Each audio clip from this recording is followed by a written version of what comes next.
¿Por qué hablar de bloqueos de tronco?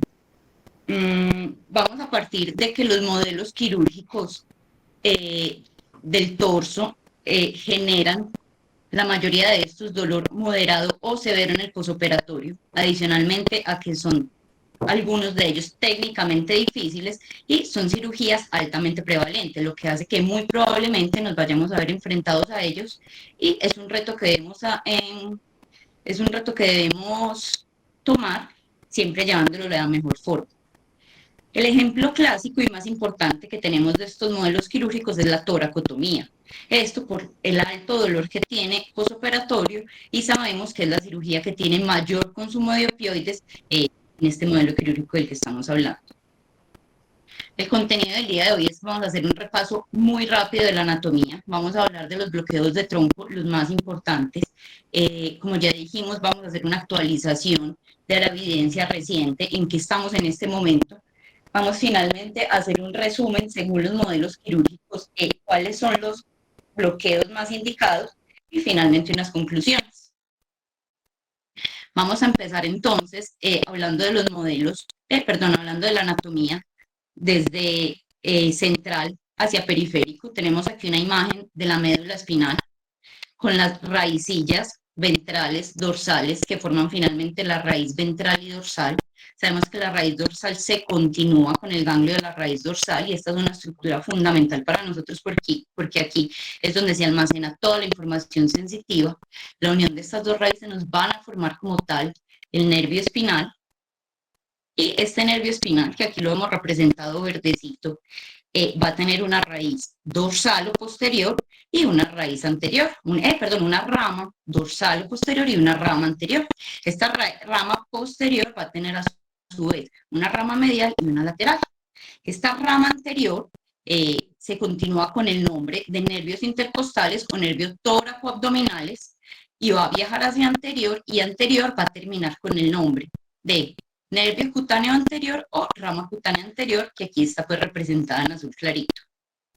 A nivel de la línea axilar anterior, tenemos además una rama lateral llamada rama cutánea lateral y esta a su vez va a tener una división anterior y una división posterior. Es así, entonces, como se ven estas ramas, vemos acá las ramas laterales, cutáneas laterales y las ramas cutáneas anteriores. Recordemos que entre T1 y T6, estos nervios son los nervios intercostales y entre T7 y T11 son los nervios tóraco-abdominales. Para empezar a hablar de los bloqueos, vamos a empezar enfocándonos desde su aparición y su evolución. Vamos a partir desde la analgesia epidural. Tenemos esta primera imagen, que es una guía de Prospect de 2004 de toracotomía, en la que ellos parten sugiriéndonos en el preoperatorio la analgesia epidural torácica o la analgesia paravertebral. En caso de que ninguna de estas dos pueda ser posible llevada a cabo, la única opción que nos sugirían en este momento es analgesia espinal. Y en el posoperatorio aparece una tercera opción, que es el bloqueo de los nervios intercostales, y vemos como para este momento 2004 realmente nuestro arsenal terapéutico en cuanto a anestesia regional era muy limitado en este modelo. Entonces, ¿cómo se han ido desarrollando los bloqueos? Vamos a partir, ya dijimos, el bloqueo paravertebral es la primera herramienta que aparece para nosotros. Se empezó a desarrollar como con su técnica clásica por superficie anatómica en 1919. Hubo un aumento significativo de los reportes a partir de 1998 y más o menos a partir del año 2000 se empieza a realizar bajo guía ecográfica. Posteriormente, en 2007, aparecen los bloqueos del plano transverso del abdomen. El TAP lateral fue descrito en este año por Hebert. En este mismo año, el doctor Blanco empieza a mencionar el bloqueo del cuadrado lumbar como una variación del TAP y posteriormente nuevamente el doctor Hebert en 2008 sugiere el abordaje subcostal del TAP. En 2011, 4 años después del doctor Blanco describe el bloqueo PEX. 2 años después el mismo doctor Blanco describe el cerrato. 2 años después el mismo doctor Blanco describe el bloqueo del cuadrado lumbar, ya expresando pues su abordaje lateral y posterior.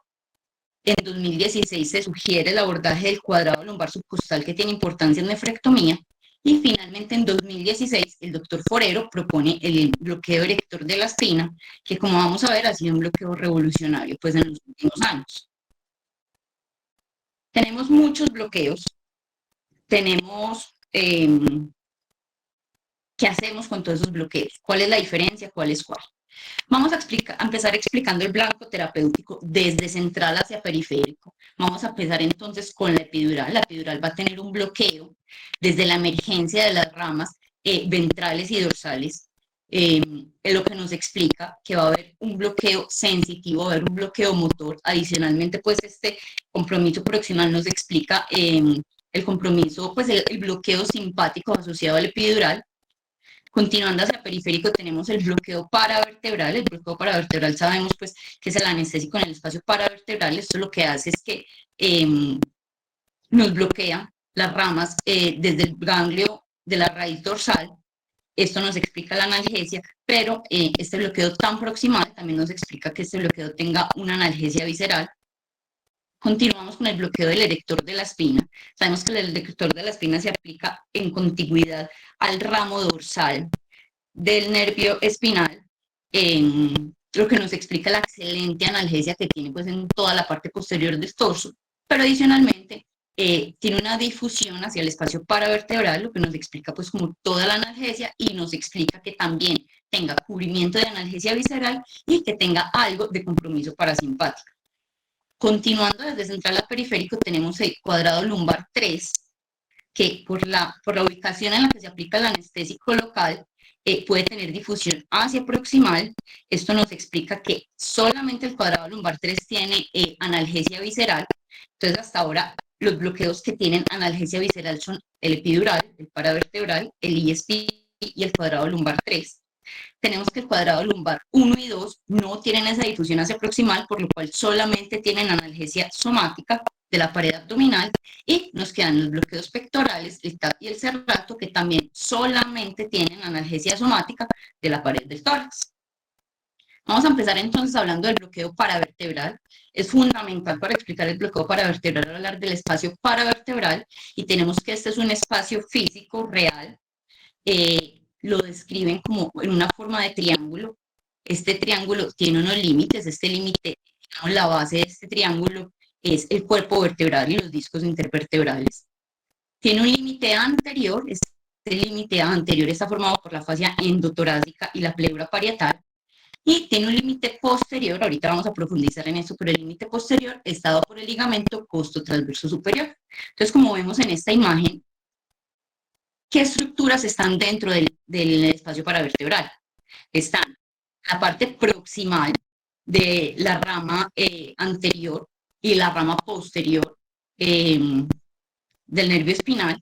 Adicionalmente vemos cómo está, pues, digamos, en proximidad con el ganglio de la raíz dorsal, y vemos como aquí nos marcan en el color verde que también está contenido la parte más proximal de los ramos comunicantes.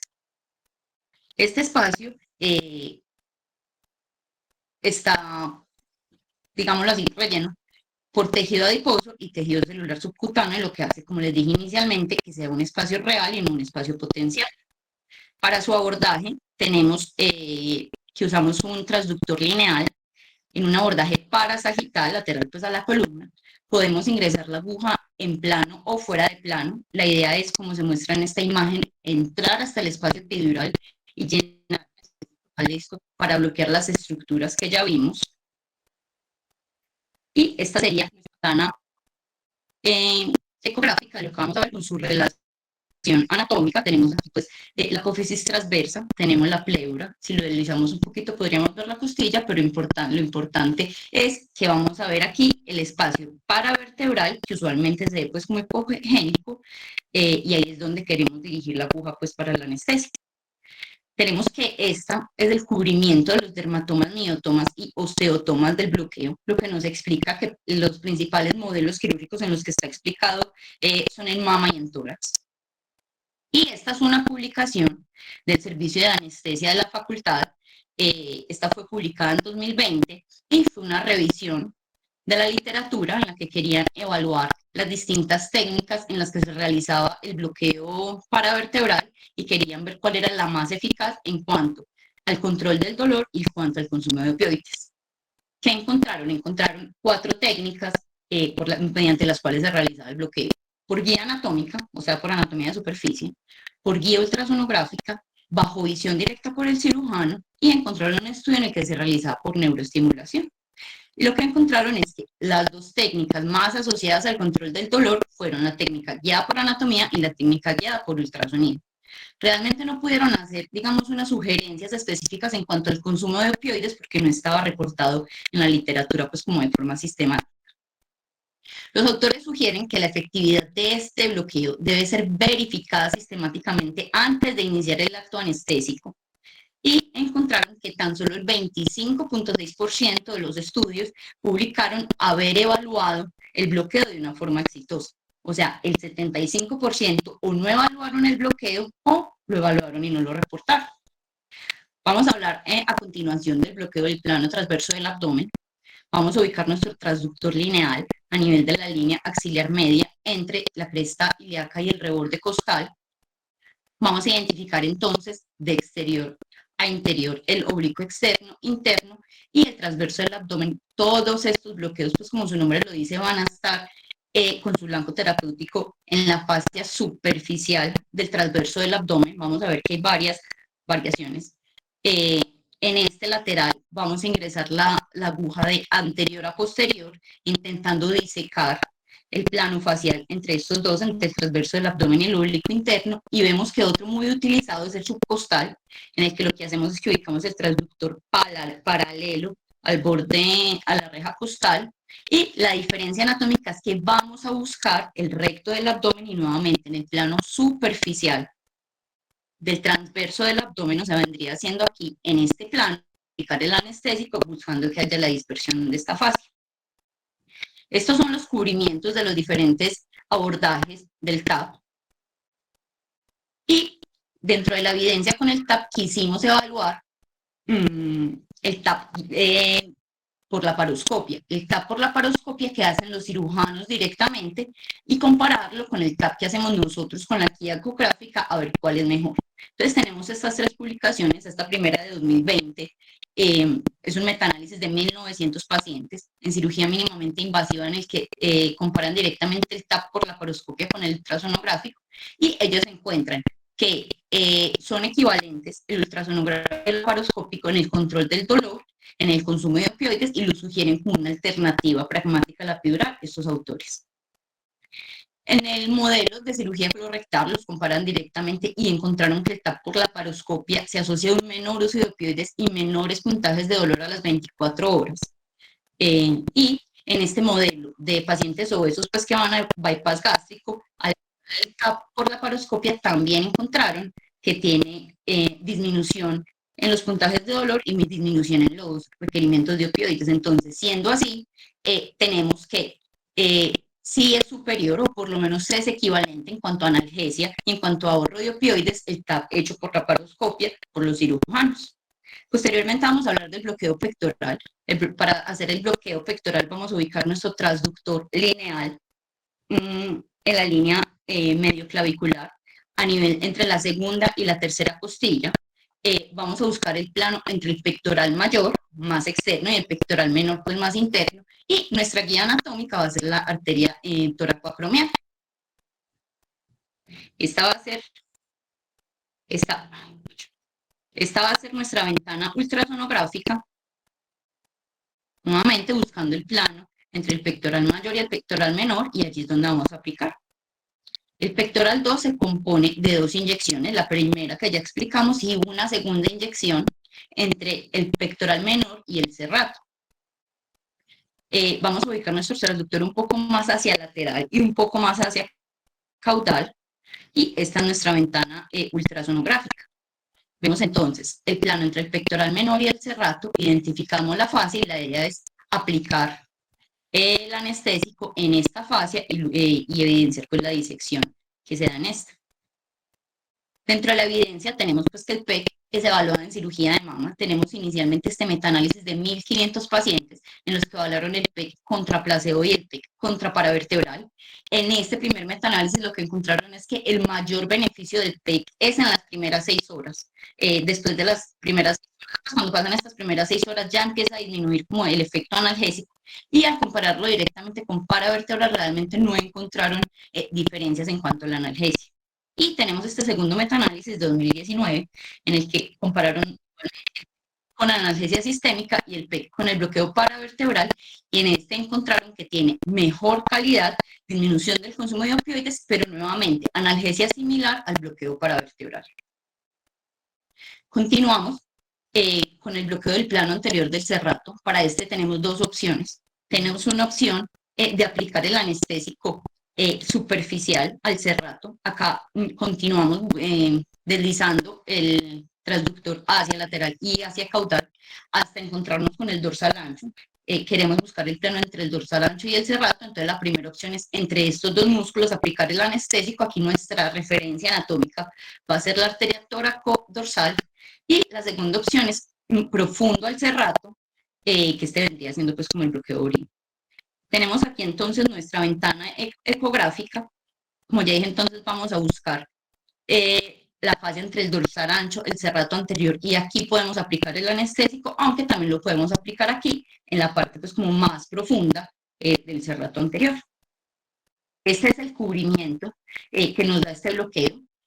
Pues esto explica nuevamente que los modelos quirúrgicos en los que es evaluado es en mama y en tórax. Tenemos entonces de cerrato este metaanálisis de 1.200 pacientes en el que evaluaron cerrato contra control y cerrato contra paravertebral. Contra control encontraron que sí disminuye el dolor y disminuye los opioides. Sin embargo, al compararlo directamente con el paravertebral, en las primeras horas notaron un leve aumento en los puntajes de dolor en los pacientes en quienes se les había hecho cerrato en comparación a los que se les había hecho paravertebral. Eso evaluado en un modelo quirúrgico como, digamos, mixto de mama y tórax. Y tenemos este segundo metaanálisis de 2020, que es en cirugía de tórax, y ellos evaluaron el cerrato contra control y sí encontraron reducción significativa del dolor a las 24 horas, de opioides, menos náusea y vómito que el control. Sin embargo, los autores aclaran que ellos encontraron que al evaluar los pacientes del grupo que fueron llevados a toracotomía, este bloqueo del cerrato no disminuyó el dolor. Vamos a continuar entonces hablando del bloqueo del cuadrado lumbar. Como su nombre lo dice, el bloqueo del cuadrado lumbar es la aplicación de anestésico alrededor del músculo del cuadrado lumbar. Tenemos 4 abordajes de este cuadrado lumbar: uno que es lateral al músculo, el 2 es posterior al músculo, el 3 es anterior al músculo, y tenemos un cuarto abordaje descrito que es el bloqueo pues intramuscular en el cuadrado lumbar. Entonces, para nuestro primer abordaje usamos nuestro transductor lineal, muy similar realmente a lo que habíamos hecho en el TAP lateral. Lo ubicamos en la línea axilar media entre el reborde costal y la cresta ilíaca. Ingresamos nuestra aguja de anterior a posterior, y nuestro objetivo, como ya dije, es ingresar aquí anterior, en este plano anterior al cuadrado lumbar, entre el transverso del abdomen y el cuadrado lumbar, y vemos aquí como la imagen nos muestra estas estructuras amarillitas que son los nervios tóraco-abdominales. Entonces, básicamente, ahí vamos a cubrir, pues, el objetivo de este bloqueo son los nervios tóraco-abdominales. En cuadrado lumbar tenemos evidencia en artroplasia de cadera, realmente, pues, mejora el dolor a la movilización, mejora el consumo de opioides, no es tan claro la reducción del dolor en reposo. Tenemos nuestro abordaje de cuadrado lumbar 2, que es ponemos el transductor igual, pero este transductor va a ser un transductor curvo, ya en el cuadrado lumbar 2, y nuestro objetivo va a ser posterior al cuadrado lumbar. Entonces vamos a ver aquí nuestra ventana ecográfica de ambos. Tenemos entonces el cuadrado lumbar, el psoas, el erector de la espina. Identificamos acá nuestro cuadrado lumbar, normalmente se ve epicogénico, y aquí anterior a este se aplicaría el QL1 y posterior a este se aplicaría el QL2. ¿Y qué dice? No, espera un tico. Y hablar entonces ahora del cuadrado lumbar 3. Para el cuadrado lumbar 3 desplazamos nuestro transductor curvo un poco hacia posterior, igualmente entre la cresta ilíaca y el reborde costal, y ahora la diferencia es que vamos a ingresar la aguja desde posterior hacia anterior.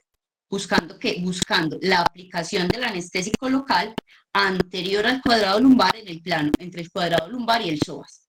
Aquí me quiero detener un momentico porque vamos a ver, igual que en el cuadrado lumbar, uno como aplicamos el anestésico alrededor de estas fibras nerviosas que ya habíamos dicho que eran los nervios tóraco-abdominales, pero adicionalmente acá tenemos en esta imagen otra estructura que nos señalan acá, que es el plexo lumbar.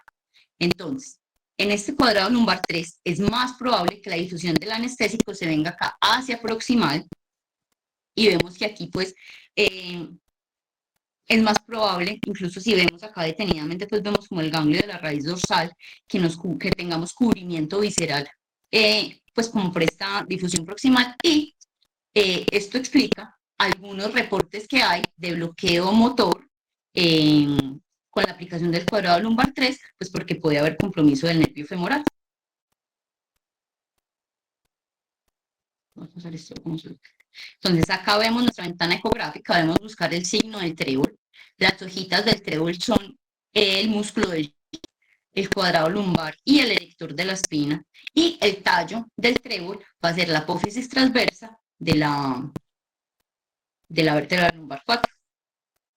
Entonces, ¿qué evidencia tenemos del cuadrado lumbar 3?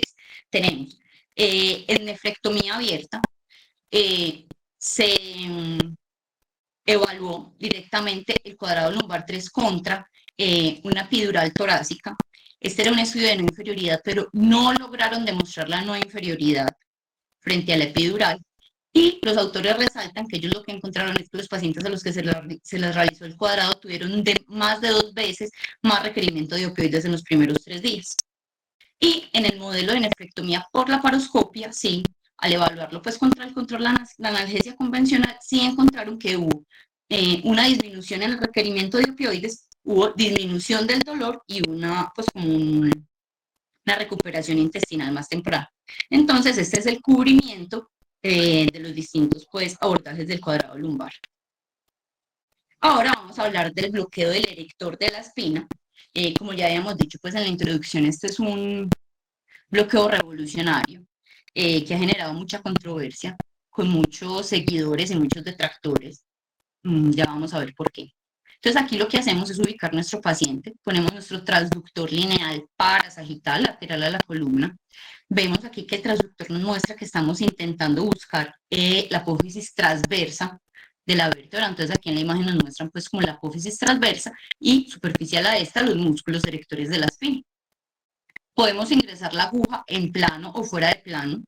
Puede ser desde cefálico o desde caudal. Lo importante es venir a chocar con la apófisis transversa para, con el anestésico local, hacer una disección de la fascia del erector de la espina con la apófisis. Tenemos aquí como sería nuestra imagen ultrasonográfica. Nuevamente lo que vamos a buscar es apófisis transversa y vamos a venir a chocar con ella.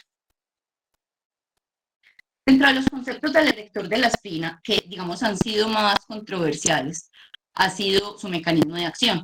Las personas pues que son detractoras de este bloqueo, lo que argumentan es que no existe una explicación que sea lógica sobre la cantidad de beneficios que hay descritos en la literatura del erector de la espina. Entonces, para hablar de los mecanismos de acción del erector de la espina, lo primero que tenemos que hablar es de la difusión de la anestesia. Entonces vamos a hablar de este estudio publicado en 2021 por el doctor Kim Chin, en el que nos sugiere que el anestésico local tiene cuatro direcciones en las que se difunde una vez aplicado. Entonces tenemos aquí nuestra aguja, chocamos contra la apófisis, como ya dijimos, aplicamos nuestro anestésico, entonces este se va a ir en 4 direcciones. La primera dirección que nos describen pues, en este artículo es que el anestésico se va a ir hacia anterior. Esta difusión hacia anterior, como nos muestra esta imagen, lo que va a hacer es que nos va a explicar que el paciente pueda tener difusión hacia el espacio paravertebral, pues con toda la analgesia que nos ofrece el anestésico en el espacio paravertebral y que puede tener algo de compromiso pues simpático. Una segunda dirección que nos sugieren en este artículo que tiene el anestésico es una dirección cefalocaudal, lo que nos va a explicar pues como la dispersión en diferentes dermatomas que tiene este bloqueo. Una tercera dirección en la que se hace la difusión es hacia dorsal. Sabemos, pues ya hemos dicho que el anestésico lo ponemos ahí contiguo a la rama dorsal, sin embargo va a continuar con más difusión hacia dorsal. Y hay una cuarta dirección en la que nos explican en que se va el anestésico, y es en este plano entre el intercostal externo y los erectores de la espina. Veamos aquí con este signito lo que queremos mostrar es que la dispersión de este anestésico se va en un plano diferente al plano en el que sale el nervio intercostal, y lo que queremos mostrar acá también es que la analgesia está explicada realmente por su difusión hacia proximal hacia el triángulo paravertebral. Tenemos este segundo estudio publicado también en 2021 en el que intenta dar explicación a los mecanismos de acción.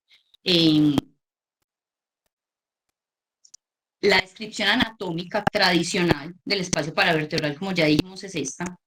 Este azulito es nuestro espacio paravertebral, y tenemos entonces, ya dijimos, una base, que es el cuerpo vertebral, un límite anterior, que es la pleura y la fascia endotorácica, y esta que es muy importante, que es el límite posterior, que es el ligamento costo-transverso superior, que tradicionalmente se nos ha dicho que tiene su inserción hacia medial en la apófisis transversa, tiene una dirección lateral, se continúa eh, con la membrana intervertebral, y viene pues esto a conectarse con el músculo intercostal, perdón, la membrana intercostal con el músculo intercostal interno. Entonces, una de las críticas ha sido que nosotros llegamos, aplicamos acá nuestro anestésico, y acá se ha descrito tradicionalmente este ligamento costo-transverso superior, es un ligamento grueso, parcialmente impermeable, y que no tiene ninguna explicación que aplicando aquí el anestésico se vaya a pasar hacia acá, hacia el espacio paravertebral, todo ese anestésico para hacer toda esa cantidad pues como efectos en la analgesia. Entonces, en este estudio que les digo, lo que hacen es que hacen microtomografías para caracterizar, digamos, de una forma muy detallada el espacio paravertebral en 18 cadáveres, y pues tienen como unos hallazgos muy diferentes a lo que se pensaba. Y lo primero que ellos encuentran es que este ligamento costo-transverso superior no es continuo y no es esa banda semiimpermeable que todos estamos pensando. Ellos de forma constante en todas las disecciones, pues en todos los estudios que hacen, encuentran una apertura medial y una apertura lateral, lo que nos explica que hay una fácil difusión del anestésico que se pone aquí en este plano, pues del erector de la espina hacia el espacio paravertebral, que son estas aberturas pues que nos muestran aquí en esta imagen de la derecha. Otro de los hallazgos que ellos tienen es un espacio que ellos describen como el espacio retrocosto-transverso, que como su nombre lo dice, es un espacio que está atrás del ligamento costo-transverso, y en este espacio es donde vendríamos a ponerle el anestésico local en el erector de la espina.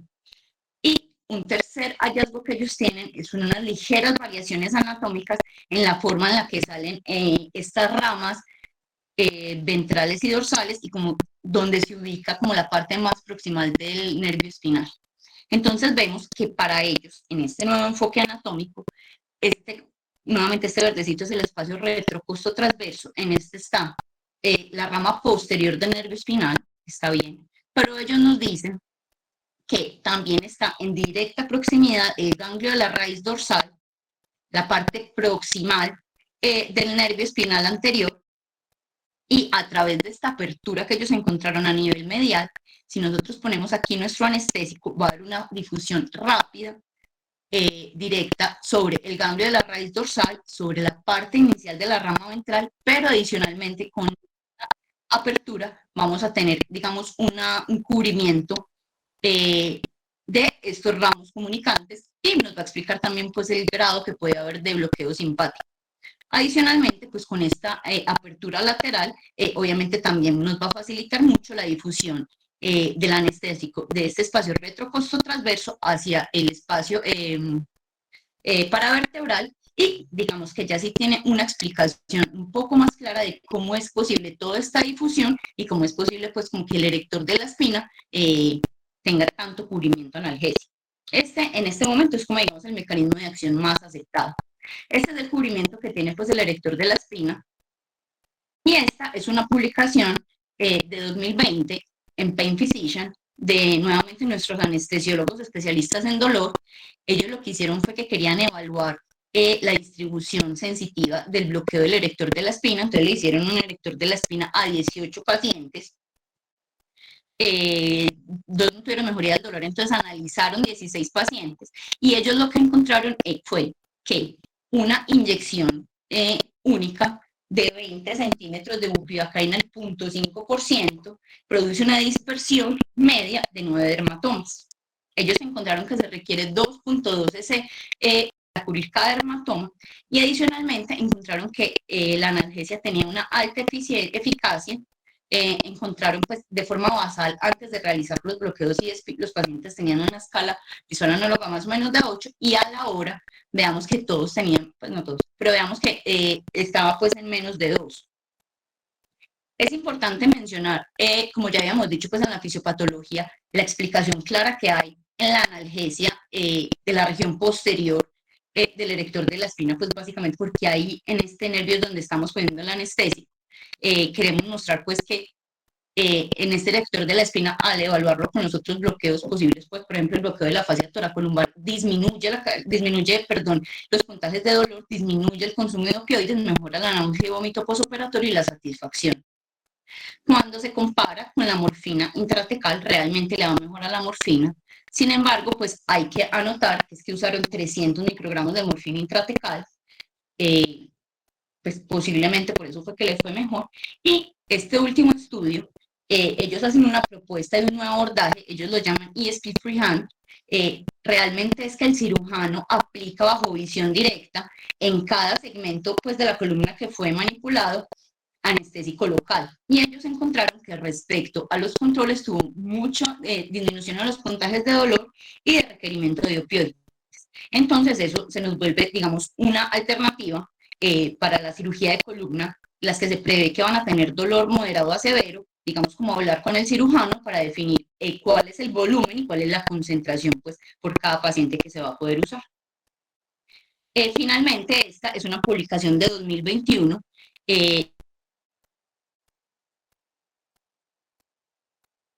Evaluaron de el bloqueo ISP continuo para las fracturas de cadera. Entonces ellos a 6 pacientes le pusieron un ISP, un catéter ISP, y querían evaluar, como les decía, con el dolor. El problema fue que 5 de estos pacientes eran ancianos, estaban cursando con delirium, entonces, digamos, de forma inicial no se pudo hacer pues como una evaluación, pues como de los dermatomas, pues.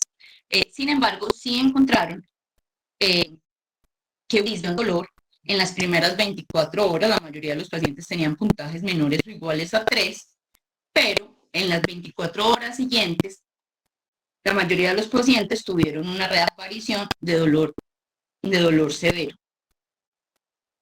Entonces, habiendo ya explicado pues como los principales bloqueos, ahora queremos centrarnos en de toda esa información que hago con eso. O sea, para la cirugía que voy ahora, de todo lo que me acaban de decir que hago. Quisimos abordar esto haciendo un resumen de las indicaciones que nos hace Prospect para el manejo del dolor agudo según diferentes modelos quirúrgicos. Vamos a hablar como de los más importantes. Vamos a empezar hablando pues como de la cirugía oncológica de mama. La última fecha pues de actualización fue en 2020. Ellos nos proponen como primera opción el bloqueo paravertebral, muy pues como acorde con los videos, perdón, con los estudios que vimos para cirugía de mama. Como segunda opción nos ofrecen de alternativa al PEX, siempre y cuando no haya tenido vaciamiento, y nos dicen que podemos hacerlo con o sin infiltración de la herida quirúrgica. Vamos a ver también la cesárea electiva. La última actualización fue en 2021. La primera opción que nos dan ellos es opioide neuroaxial. Lo primero que dicen es morfina intratecal, es la primera opción que vamos a tener, 100 microgramos o menos, y en caso de que no pueda ponerse intratecal, porque no se puede, o si la paciente ya tiene un catéter epidural para manejo del trabajo de parto, ellos sugieren 2 a 3 miligramos de morfina epidural. Si por alguna razón no se pudo poner opioide neuroaxial, ¿qué nos sugieren? Puede hacerle un cuadrado lumbar, o puede hacerle un TAP, o puede hacerle un ISP. O si quiere, le puede hacer una infiltración de la herida quirúrgica, pues ahí por el cirujano. Vamos a hablar también de videotoracoscopia. La guía es muy reciente, pues del año pasado, 2022. Lo primero que nos sugiere videotoracoscopia es el bloqueo paravertebral. Nos dan como opción el ESP y nos dan como adicional un bloqueo del plano del serrato. Y habíamos dicho que la opción que más nos interesaba, porque era, digamos, el mayor reto analgésico, la toracotomía. Desafortunadamente, la última actualización de Prospect de toracotomías en 2015, ellos para este momento nos decían su primera alternativa es el paravertebral, la segunda alternativa es la epidural torácica. Hacen claridad en que tienen eficacia pues analgésica similar, pero pues digamos con la disminución de los efectos adversos que tiene el paravertebral lo ponen como primera opción. Y para los pacientes que tienen dolor en hombro posterior a la cirugía, sugieren el bloqueo del nervio supraescapular. Muy bueno, pero el modelo quirúrgico que nos ofrece mayor reto es el que menos actualizado está. Entonces, ¿qué vamos a hacer en este momento? Este año salió esta publicación en 2023 en anestesia y analgesia, que son unas recomendaciones que nos hacen un grupo de expertos sobre el manejo del dolor agudo postoperatorio en los pacientes que van a cirugía de tórax. Ellos parten de recordarnos que el dolor de toracotomía es un dolor multifactorial en el que tenemos que tener en cuenta que vamos a cubrir las siguientes estructuras de la piel por la incisión quirúrgica, vamos a cubrir los músculos porque va a haber retracción muscular, vamos a cubrir los huesos, las costillas porque se van a desplazar en la cirugía y tenemos que cubrir la pleura pues porque la van a manipular. Y nos recuerdan la importancia del control agudo del dolor, mencionándonos que la incidencia de síndrome de dolor persistente posterior a la toracotomía tiene reportes tan altos como un 70% y de videotoracoscopia tiene reportes hasta un 35%. Entonces, ¿qué nos dicen ellos? Ellos nos dicen, la epidural, ¿cómo va a usar la epidural en toracotomía? Debe usarla. En videotoracoscopia, puede usarlo. O si quiere, usa PCA, que les va igual. El bloqueo paravertebral, en toracotomía nos dicen, puede usarlo. Es una analgesia comparable con la epidural. Puede considerarse. Considérela cuando los pacientes tengan contraindicación para el catéter epidural. En videotoracoscopia, puede usarlo. La analgesia ha sido o superior o equivalente o no inferior a la analgesia pues, epidural. Respecto al erector de la espina, ¿qué nos dicen? Puede usarlo, no es inferior al bloqueo paravertebral, tiene menos efectos adversos. Nuevamente, puede usarlo sobre todo cuando hay contraindicación para el catéter epidural. Y en videotoracoscopia puede usarlo. Y la analgesia superior al plano del serrato. Siendo así, ¿qué nos dicen ellos? Nos dicen ellos, en toracotomía debe usar catéter epidural. No lo va a usar por alguna razón, listo. Entonces puede usar o paravertebral, o ESP, o PCA. En videotoracoscopia, use lo que quiera. Le sugerimos paravertebral o erector de la espina, pero si usted quiere usar epidural o PCA, puede hacer. Otro de los modelos que nos interesaba pues dejar claros es pues como en la cirugía de mama, la diferencia que hay entre todos los bloqueos. Tenemos este metaanálisis publicado en 2011 con 47 RCT con 3.000 pacientes. El objetivo de este metaanálisis era comparar la seguridad y la eficacia de los bloqueos pectorales al compararlo con el control y con otras técnicas de anestesia regional. ¿Cuáles? Anestesia local, pues infiltración local, bloqueo paravertebral y nuevamente ESP. Entonces, ¿qué encontraron ellos en este metaanálisis? Que el PEC2 redujo el consumo de opioides intra y posoperatorio, disminuyó retrasó, el requerimiento del primer rescate y disminuyó el dolor al compararlo con el control, claro. Pero al compararlo con el bloqueo paravertebral, disminuyó el dolor, sí, pero en las primeras 6 horas. En las 12 y 24 horas no disminuyó el dolor y no redujo el consumo de opioides. Nuevamente, todo muy acorde con lo que nosotros el bloqueo paravertebral.